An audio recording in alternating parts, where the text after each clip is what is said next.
से बजाबै छी अलख निरंजन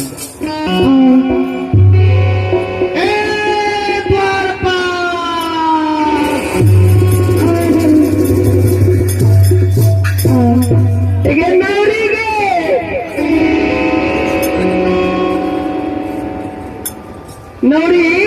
हमर की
लगाएंगे एक पे कितने बाबा लगेंगे महात्मा बाबा एक पर जयकार लगा दो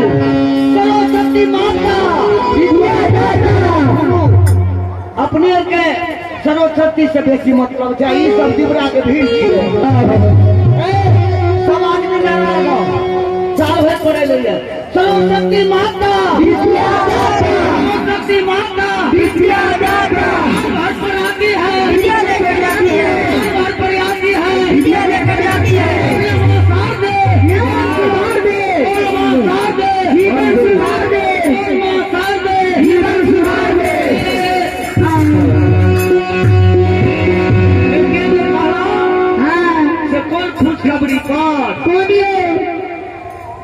सुपौल जिला से पास क्या पटना में पास के लिए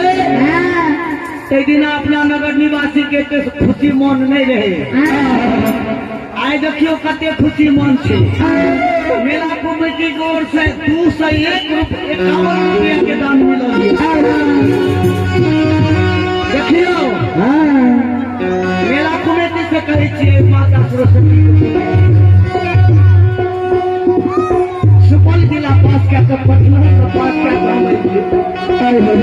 अकेले जगह पता के दुखन में हे घर में बसे के माने न बहर भैया का गोर लागे छियै एहन नहीं करब